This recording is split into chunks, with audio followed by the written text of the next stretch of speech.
Assalamualaikum warahmatullahi wabarakatuh. Salam kenal dari aku buat kalian semua. Kenalin, aku Nikmatus Sholihah, mahasiswi jurusan Komunikasi dan Penyiaran Islam IAIN Kediri. Selamat datang di podcast perdana aku, podcast edisi KKN DR. Di masa pandemi COVID-19 seperti sekarang ini, banyak sekali bermunculan istilah-istilah baru. Salah satunya tentang zona hijau, zona kuning, zona oranye, dan zona merah. Lantas, apa sih maksud dari zona-zona tersebut? Dan mengapa hal ini bisa terjadi? Pengkodean atau pemberian warna zona di berbagai wilayah ini dimaksudkan untuk mengelompokkan daerah yang terkena dampak dari pandemi corona. Meski hanya sebagai simbol, warna zona ini juga berguna sebagai pengkodean khusus untuk menentukan jumlah kasus infeksi di berbagai wilayah. Di Indonesia, baru-baru ini muncul istilah baru, yaitu zona hitam. Minggu 12 Juli 2020, Kota Solo, Jawa Tengah disebut sebagai zona hitam dalam pandemi virus corona. Tidak hanya Solo, sebelumnya Kota Surabaya juga pernah dikatakan masuk zona hitam loh. Sebenarnya apa sih arti kode warna wilayah kasus COVID-19 ini? Yuk simak penjelasan Nikmatus berikut ya. Yang pertama, zona hijau. Berdasarkan Chen and Yanner Bariam Color Zone Pandemic Response Version 2, New England Complex Systems Institute, zona hijau adalah negara atau daerah tanpa kasus yang dikonfirmasi, atau dengan beberapa traveler yang terinfeksi datang dari negara lain.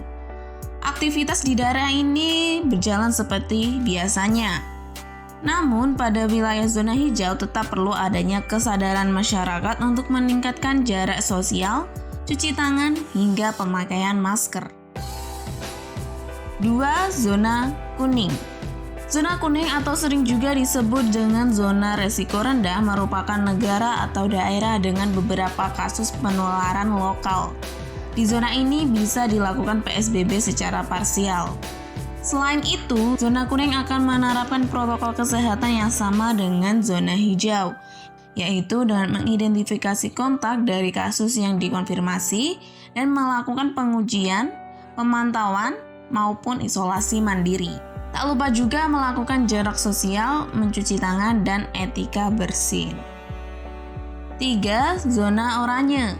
Berarti negara atau wilayah tersebut berdekatan dengan zona merah atau dengan klaster penyebaran kecil. Daerah ini sudah pernah melaporkan kasus, namun tidak ada lonjakan kasus positif dalam waktu yang dekat. 4. Zona merah, yakni negara atau wilayah dengan banyaknya kasus yang dikonfirmasi.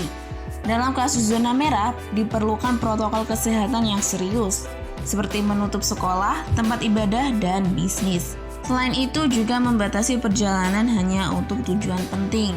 Pada zona ini, kebijakan lockdown mulai diberlakukan untuk menghindari bertambahnya kasus dan korban akibat penyakit menular.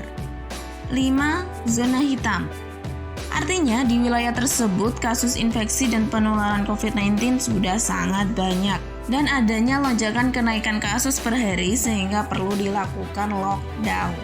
Namun menurut Kepala Departemen Epidemiologi Kesehatan Masyarakat Universitas Indonesia, Tri Yunis Miko Wahyono, istilah zona hitam sendiri itu tidak ada. Yang ada zona sangat merah, sehingga terlihat seperti warna hitam. Di wilayah ini memiliki kasus terinfeksi yang sangat banyak dan memiliki transmisi yang mengancam populasi. Nah, gimana? Sekarang udah gak bingung lagi kan apa arti dari kode warna wilayah kasus COVID-19? Mudah-mudahan informasi yang Nikmatus bagi kali ini dapat bermanfaat buat kita semua ya. Kalau gitu Nikmatus pamit dulu. Wassalamualaikum warahmatullahi wabarakatuh.